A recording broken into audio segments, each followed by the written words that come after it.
1980 മഞ്ഞിൽ വിരിഞ്ഞ പൂക്കളിലെ നരേന്ദ്രൻ എന്ന ഒരു സാഡിസ്റ്റായ കഥാപാത്രത്തിലൂടെ തുടങ്ങി പിന്നീട് സാധാരണക്കാരന്റെ പ്രാരാബ്ദങ്ങൾ നിറഞ്ഞ കഥാപാത്രങ്ങളിലൂടെ സഞ്ചരിച്ച് പതിയെ ആക്ഷൻ ചിത്രങ്ങളിലേക്ക് കൂടി ചേക്കേറി മുണ്ട് മടക്കി കുത്തി മീശ പിരിക്കുന്ന മാസ് ഡയലോഗുകൾ പറയുന്ന ഹീറോ കഥാപാത്രങ്ങളുമൊക്കെയായി 40-ലേറെ വർഷക്കാലമായി നമ്മളെല്ലാം വിസ്മയിപ്പിച്ചു കൊണ്ടിരിക്കുന്ന നമ്മുടെ എല്ലാം സ്വന്തം ലാലേട്ടനെ കുറിച്ചാവട്ടെ ഇന്നത്തെ വീഡിയോ.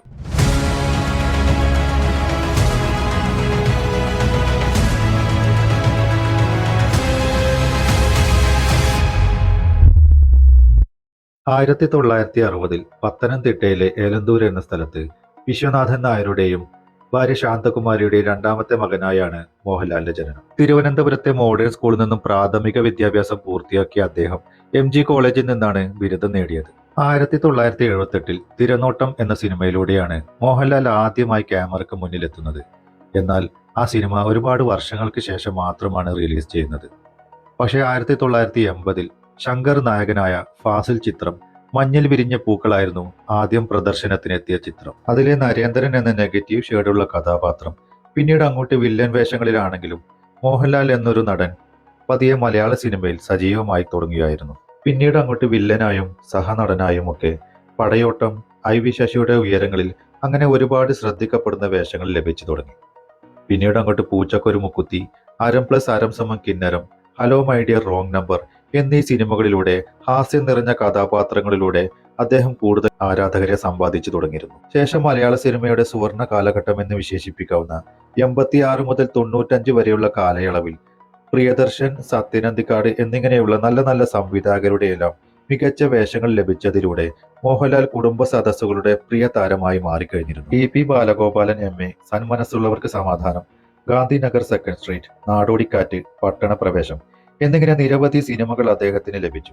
EP ബാലഗോപാലൻ MA എന്ന ചിത്രത്തിന് മികച്ച നടനുള്ള സംസ്ഥാന അവാർഡ് ആദ്യമായി അദ്ദേഹത്തെ തേടിയെത്തി. പിന്നീട് തമ്പി കണ്ണന്താനം സംവിധാനം ചെയ്ത രാജാവിന്റെ മകനിലൂടെ ഒരു ആക്ഷൻ ഹീറോ പരിവേഷവും മോഹൻലാലിന് ലഭിച്ചു തുടങ്ങി. പിന്നീട് ഒരു സാധാരണ ഗൾഫുകാരന്റെ കഥ പറഞ്ഞ സത്യൻ അന്തിക്കാട് ചിത്രം, വരവേൽപ്പ്, പൊളിറ്റിക്കൽ ആക്ഷൻ ചിത്രമായ നാടുവാഴികൾ, പിന്നീട് പഞ്ചാഗ്നി, പത്മരാജൻ സംവിധാനം ചെയ്ത നമുക്ക് പാർക്കാൻ മുന്തിരിത്തോപ്പുകൾ, തൂവാനത്തുമ്പികൾ എന്നിങ്ങനെ നല്ല നല്ല ചിത്രങ്ങൾ അദ്ദേഹത്തിന് ലഭിച്ചു തുടങ്ങി. അക്കാലത്ത് പ്രിയദർശൻ മോഹൻലാൽ, അതുപോലെ സത്യൻ അന്തിക്കാട് ശ്രീനിവാസൻ മോഹൻലാൽ എന്നീ കൂട്ടുകെട്ടുകളിലായി നിരവധി ഹിറ്റ് സിനിമകൾ ഇറങ്ങിയിരുന്നു. താളവട്ടത്തിലെയും ചിത്രത്തിലെയും വന്ദനത്തിലെയും എല്ലാം ക്ലൈമാക്സ് രംഗങ്ങൾ കണ്ട് കണ്ണു നിറയാത്തവർ വളരെ ചുരുക്കമാവും. മോഹൻലാലിന്റെ സിനിമാ ജീവിതത്തിലെ ഏറ്റവും ശ്രദ്ധ നേടിയ ചിത്രമായിരുന്നു കിരീടം. 1989 AK ലോഹിതദാസ് തിരക്കഥ എഴുതി CB മലയിൽ സംവിധാനം ചെയ്ത കിരീടത്തിലെ സേതുമാധവൻ എന്ന കഥാപാത്രത്തിലെ അതിഗംഭീര പെർഫോമൻസിലൂടെ മോഹൻലാലിന് നാഷണൽ അവാർഡും ലോഹിതദാസിന് മികച്ച തിരക്കഥയ്ക്കുള്ള കേരള ഫിലിം ക്രിട്ടിക്സ് അവാർഡും അതുപോലെ തന്നെ അതിലെ ഗാനത്തിന് MG ശ്രീകുമാറിന് സംസ്ഥാന അവാർഡും ലഭിച്ചിരുന്നു. കൂടാതെ 91 പുറത്തിറങ്ങിയ ഇതേ കൂട്ടുകെട്ടിൽ പിറന്ന ഭരതം എന്ന ചിത്രവും വൻ വിജയമായിരുന്നു. ആ ചിത്രത്തിന് മോഹൻലാലിന് വീണ്ടും ദേശീയ പുരസ്കാരവും സംസ്ഥാന പുരസ്കാരവും ലഭിക്കുകയുണ്ടായി.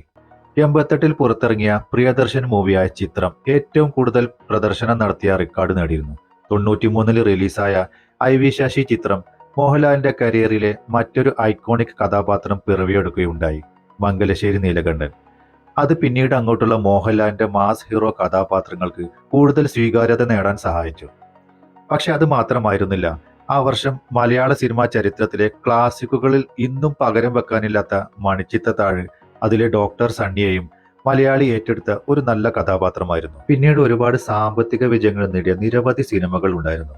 തേന്മായും കൊമ്പത്ത്, ഹിസ് ഹൈനസ് അബ്ദുള്ള, മിഥുനം, മിന്നാരം, അങ്ങനെ ഒരുപാട് ചിത്രങ്ങൾ. പിന്നീട് അതേ വർഷത്തിന്റെ തുടർച്ചയായി ഒട്ടേറെ സാമ്പത്തിക വിജയം നേടിയ ആറാം തമ്പുരാൻ, നരസിംഹം, നരൻ എന്നീ സൂപ്പർ ഹിറ്റ് സിനിമകളും റിലീസായിരുന്നു. ആറാം തമ്പുരാനിലെ ജഗന്നാഥന്റെയും നരസിംഹത്തിലെ പൂവള്ളി ഇന്ദുചൂടന്റെയും ഡയലോഗുകൾ ഇന്നും ജനഹൃദയങ്ങളിൽ തങ്ങി നിൽക്കുന്നവയാണ്. പക്ഷെ തുടർച്ചയായി ഇതേ പാറ്റേൺ തന്നെ വീണ്ടും വീണ്ടും തുടരുക വഴി പല ചിത്രങ്ങളും പ്രതീക്ഷിച്ച അത്ര വിജയം നേടാതെ പോവുകയും വിമർശനങ്ങൾ നേരിടുകയും ചെയ്യുകയുണ്ടായി. ആ ഇടക്കാണ് പ്രിയദർശൻ ചിത്രം കാലാപാനി ഇറങ്ങിയത്. അത് നല്ല പ്രേക്ഷക പ്രശംസ നേടുകയുണ്ടായി. ദേശീയ തലത്തിലും ഈ ചിത്രം ശ്രദ്ധിക്കപ്പെട്ടിരുന്നു. പിന്നീട് മമ്മൂട്ടിയുടെ കൂടെ വന്ന സൂപ്പർ ഹിറ്റ് ചിത്രം ഹരികൃഷ്ണൻസ്, ലോഹിതദാസ് ചിത്രം കന്മദം, അതെല്ലാം വ്യത്യസ്തത നിറഞ്ഞതായി.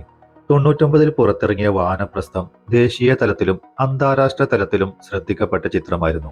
കാൻ ചലച്ചിത്രമേളയിലും ഇത് പ്രദർശിപ്പിക്കുകയുണ്ടായി. മാത്രമല്ല ഒരിക്കൽ കൂടി മികച്ച നടനുള്ള ദേശീയ അവാർഡും ഈ ചിത്രത്തിലൂടെ അദ്ദേഹത്തിന് ലഭിച്ചു. 2005 പുറത്തിറങ്ങിയ ബ്ലസി ചിത്രം തന്മാത്രയിലെ ആൽഷിമേഴ്സ് രോഗം ബാധിച്ച രമേശൻ നായരുടെ കഥാപാത്രത്തെ വളരെ തന്മയത്വത്തോടെ കാണിക്കുക വഴി മികച്ച നടനുള്ള സംസ്ഥാന അവാർഡും ഫിലിംഫെയർ അവാർഡും മറ്റനവധി അവാർഡുകളും കരസ്ഥമാക്കിയുണ്ടായി. 2009 ബ്ലസിയുടെ തന്നെ ഭ്രമരവും വളരെ കലാമൂല്യമുള്ള ഒരു ചിത്രമായിരുന്നു. മലയാളത്തിൽ കൂടാതെ തമിഴിലും ഹിന്ദിയിലും തെലുങ്കിലും സൂപ്പർ ഹിറ്റ് സിനിമകൾ ചെയ്തിരുന്നു മോഹൻലാൽ. 1997 മണിരത്നത്തിന്റെ ഇരുവർ എന്ന തമിഴ് ചിത്രം വളരെ ശ്രദ്ധിക്കപ്പെട്ട ഒന്നായിരുന്നു. 2009 ഉലകനായകൻ കമലഹാസനൊപ്പം ഉന്നൈപ്പോലൊരുവൻ, 2014 ഇളയ ദളപതി വിജയ്ക്കൊപ്പം ജില്ല എന്ന ചിത്രങ്ങളും മികച്ചതായിരുന്നു. 2002 ബോളിവുഡ് ചിത്രമായ കമ്പനിയിലെ മികച്ച അഭിനയത്തിന് ഇന്റർനാഷണൽ ഇന്ത്യൻ ഫിലിം അക്കാദമിയുടെ മികച്ച സഹനടനുള്ള അവാർഡും അദ്ദേഹത്തിന് ലഭിച്ചു. സിനിമകൾ കൂടാതെ നാടകരംഗത്തും അദ്ദേഹം മികച്ച വേഷങ്ങൾ ചെയ്തിരുന്നു. അഭിനയത്തോടുള്ള താല്പര്യം കൊണ്ട് തന്നെ ആ രംഗത്തും അദ്ദേഹം പരീക്ഷണങ്ങൾ നടത്തുകയുണ്ടായി.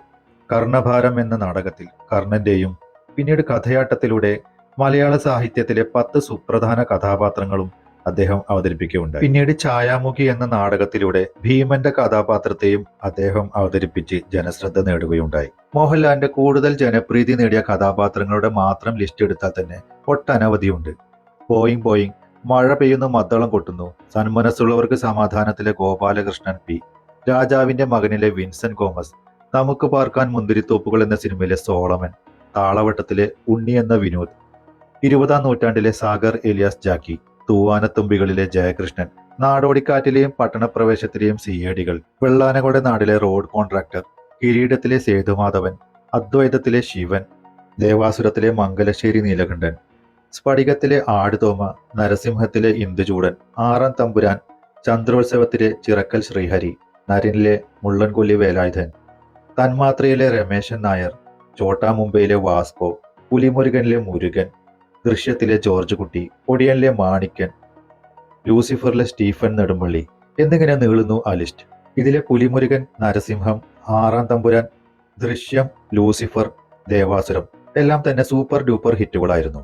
കൂടാതെ അടുത്തിറങ്ങിയ തുടരും എന്ന ചിത്രവും എമ്പുരാനും സാമ്പത്തിക വിജയം നേടിയവയായിരുന്നു. മോഹൻലാൽ നേടിയ അവാർഡുകളുടെ ലിസ്റ്റ് നോക്കിയാൽ 1989 കിരീടം, 91 ഭരതം, 99 വാനപ്രസ്ഥം, 2016 ജനതാ ഗാരേജ്, പുലിമുരുകൻ എന്നീ ചിത്രങ്ങളിലൂടെ ദേശീയ പുരസ്കാരങ്ങളും, 86 TP ബാലഗോപാലൻ MA, 88 പാദമുദ്ര, വെള്ളാനകളുടെ നാട്, ചിത്രം, ഉത്സവ പിറ്റേന്ന്, ആര്യൻ, 91 അഭിമന്യു, കിലുക്കം, ഉള്ളടക്കം, ഭരതം, 95 സ്ഫടികം, കാലാപാനി, 99 വാനപ്രസ്ഥം, 2005 തന്മാത്ര, 2007 പരദേശി എന്നീ ചിത്രങ്ങളിലൂടെ കേരള സംസ്ഥാന അവാർഡുകളും നിരവധി ഫിലിം ക്രിട്ടിക്സ് അവാർഡുകളും ഏഷ്യാനെറ്റ് അവാർഡും കൂടാതെ നിരവധി അവാർഡുകളും അദ്ദേഹം കരസ്ഥമാക്കിയിട്ടുണ്ട്.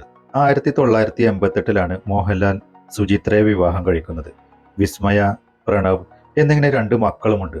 പ്രണവ് കുറഞ്ഞ കാലം കൊണ്ട് തന്നെ ജനശ്രദ്ധ നേടിയ നടനുമാണ്.